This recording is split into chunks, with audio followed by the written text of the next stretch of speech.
Super Mario Maker. Is this another Nintendo scheme to continue to milk their number one franchise? Or is this the Mario masterpiece we've been waiting for to come on the Wii U? Here's what I think.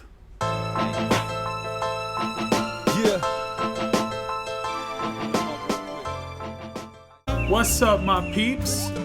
It's the turtle smashing, dragon punching, titan smashing, zombie blasting, race car drifting, multiplayer butt whipping, the collector of coins, rings, looms, rupees, and tanukis. I got food for self, emeralds for wealth, and med packs for health. I got the double jumps, turbo boost, time freezes, and invincibility. Leveled up all of my abilities. I run Vice City and make the Mushroom Kingdom better. And I am the first human Spectre. This is Mastermind, and welcome back.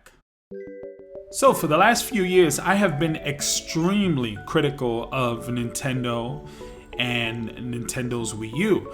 I think that the hardware is terrible. I think that the direction that they've gone has kind of alienated and pushed away third-party support. And I think just overall what the company has done over and over for the last couple of years, and I felt this way about the original Wii, I just think that they are not in touch with what their fans want and just what overall gamers want. Now, I know a lot of people immediately, all these years when I say this, if you're a Nintendo fanatic and you love Nintendo, it's just like Disney World. No matter how bad things get or no matter how boring like Disney World gets compared to like Universal or whatever, there's always going to be somebody that's just going to say, hey, the character's a classic and the nostalgia factor is the most important thing. And I get that. I totally get that because I grew up playing all of the Mario games and Zelda and Metroid, and I've played them all.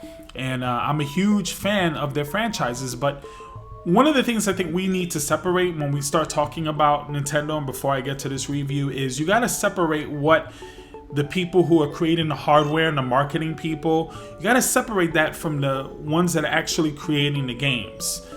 So on the software side, Nintendo is probably the best company as far as making specific type of games. They're phenomenal. They have great teams in place, and they have a really great formula, and it works well. But on the other side of it, there's a lot to criticize. So here we are.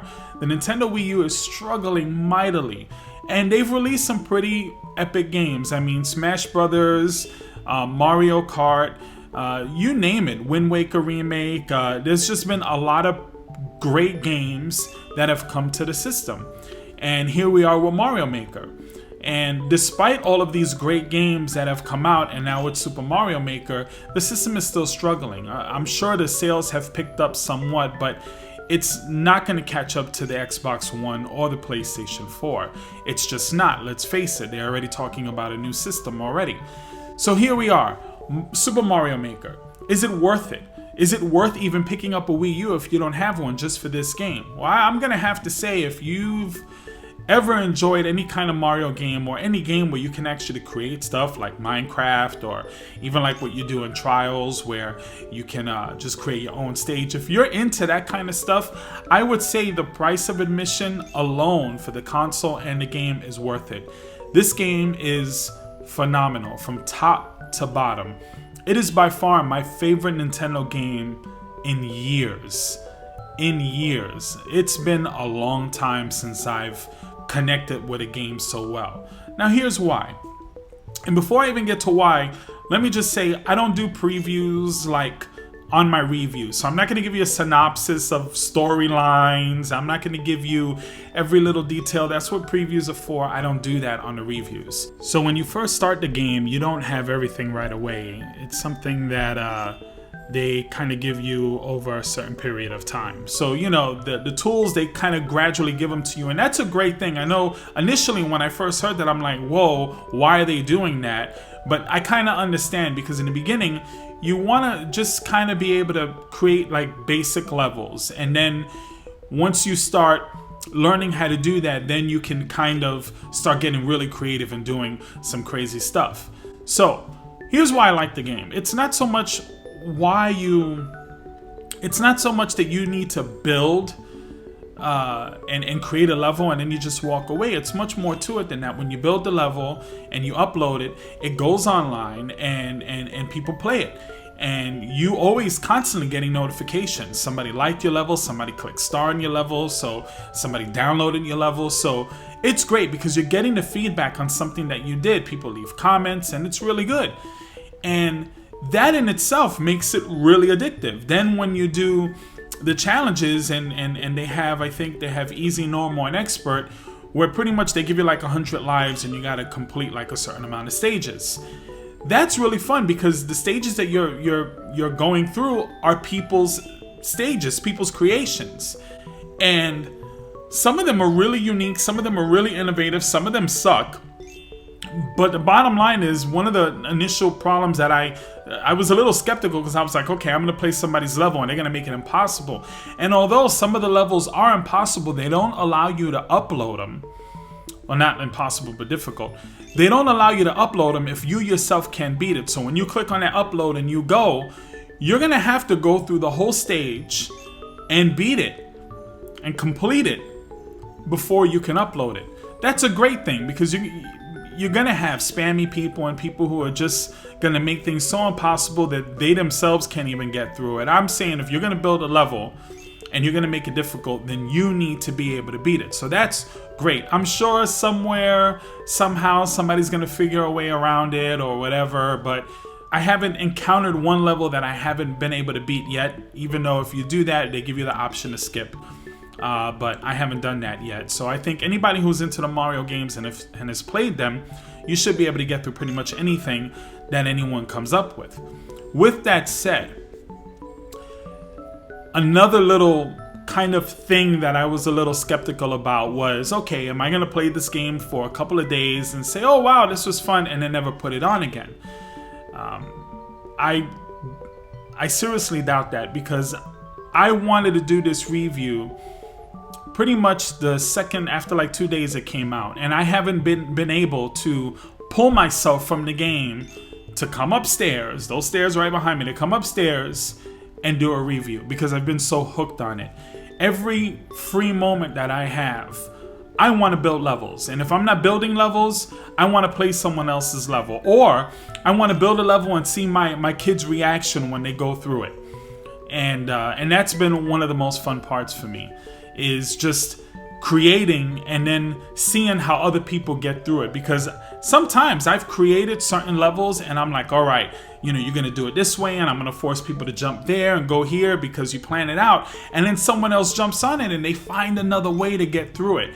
And that's the really interesting part, because you can understand how game design works from a different level, and why we need game testers, because they may create any video game, they may create a level or a certain part of a level and think, okay, we mapped it out and this is how it is, and then some game tester comes and says, no, all you gotta do is that, and you go through the whole level and you're done. So in this, you really gotta look at everything and really analyze and play through it, and then have other people play through it, and it just makes the whole experience something that I've never felt in any game. For instance, Minecraft, okay, you build something, it's beautiful, whatever, but in this is Mario, you're playing it, and it's taking you back to your childhood. And not only is it taking you back to your childhood, but it's taken me through several phases. If I go through the original 8-bit Mario, the Super Mario, or then I can play Mario 3, or Mario World, or New Super Mario Brothers. So whichever one that I decide that I'm going to create or design, it's taking me back to another point in my life. Now, I understand a lot of people who are playing the game now probably didn't grow up with this quite like I did. And that's okay. You don't have to be a Mario expert to enjoy this game. All you got to do is pick up the controller, grab your stylus, and get going. And as soon as you start, you can start off with something really basic, and you see a lot of that stuff online when you play other people's levels. Some of them are really basic, and it doesn't make it any less enjoyable. Some of the real basic ones are quite enjoyable, especially if they do something flashy, or you can add sound effects and different visual effects and have different visual cues, and you can even record your own voice. So there's a lot of different things and tools that they give you that enhances the experience. I remember as a kid, when I played Sonic the Hedgehog, Sonic 1, there was some debug code that you can do. And when you did it, it would actually allow you to kind of, it didn't work right, but you can see how they would create like a level. So you can put like a ring here, and you can put an enemy there, and you can do all of this stuff. So you can kind of understand how they went ahead and designed that. Now back then, we're talking about 8 and 16-bit consoles, so they were limited. You couldn't put 100 Hammer Brothers on the screen at one point like you can now. Back in the day, I think the system would start slowing down if you see like 2 Hammer Brothers and then a couple of Goombas or something, then it would slow down. But in this, you're unlimited. You can do quite a bit of, I'm not going to say you're unlimited because there is a cap, but as far as what your imagination, you really are unlimited, because I mean, anything more than 20 of them, you're just kind of trolling or trying to do something crazy. But you know, I've put several Bowsers on the screen and have turtles on top of the Bowser, or you know, I've taken the turtles and put wings on them and then stick a mushroom in it and it gets really big, and then I put a cannon on top, and it's crazy. You can do so many things. So now that I've broken down all the great things I love about the game, let me talk about, there's a couple of negatives here. There are no, and I hope they patch this, but there are no checkpoints at all in the game. That's a problem, because if you create kind of a large level and it's difficult in the beginning, and then somebody gets to like a certain point and they die or they fall, you know, from something stupid, they have to start over. And I can see how that would discourage some people from wanting to complete your level. There have been levels that I've created that are rather large, and I wish halfway I can just put a little checkpoint. I don't understand why this wasn't in the game. I mean, considering that it started in the original 8-bit Super Mario World, or Super Mario Brothers, where you had checkpoints. You didn't actually see the checkpoints, but once you got halfway across the stage or whatever and you fall off a pit, you don't start off in the beginning, you start off in the middle. And then the other games had a checkpoint, so that's something that I'm hoping Nintendo adds to it. Another gripe that I do have with the game is the fact that I would really, and it's not really a gripe, this is kind of nitpicking, but I would really love to be able to see other people actually play through my course. Now, I know that might be a little bit too much for their servers or for the system to handle, but it would really be cool if somebody clears your course and you can actually go and download it and watch it. Another one that I have a problem with, another issue, is right now, in the beginning of this video, I put the course code. So you can, if you want to play any of my courses, there's 2 that I'm recommending that I put on there. If you want to play it, you enter in that code or whatever, and you can play the game. I wish that they would just allow you to search by your username or by the title of your course. So hopefully those couple of little gripes, the replay one is probably unrealistic, but the other 2, as far as the checkpoints and searching different stages and courses, I think they can fix that with a patch. And I hope that they do. And those are the only really gripes that I have with the game, and that's the only thing stopping this game from getting a perfect 10. They're not trying to milk the franchise with this particular game. This is a great game. A lot of effort was put into it. A lot of thought was put into it. It works really well, and I love it. So Super Mario Maker is going to get a 9.5 out of 10.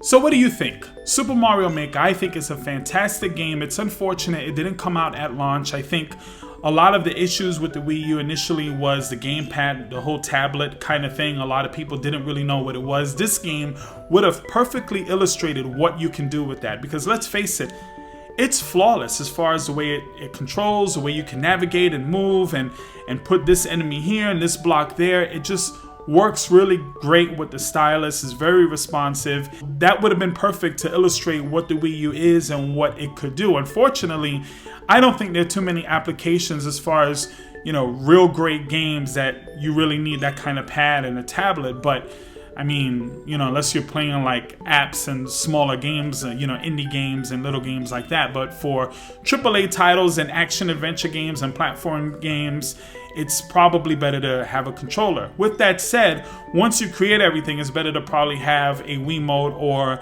a Pro controller so you can play, because I do find that their gamepad to be a little bit clunky when it comes to getting Mario to run and jump and slide and do all the cool stuff that you can do with Mario. But as far as building and creating, it would have been much more difficult to do that on a classic controller. So I think this is great. What do you guys think? I hope you enjoyed this video. Please don't forget to like, share, comment, and subscribe. Let me know what you guys think. I look forward to doing some much more Super Mario Maker on my channel.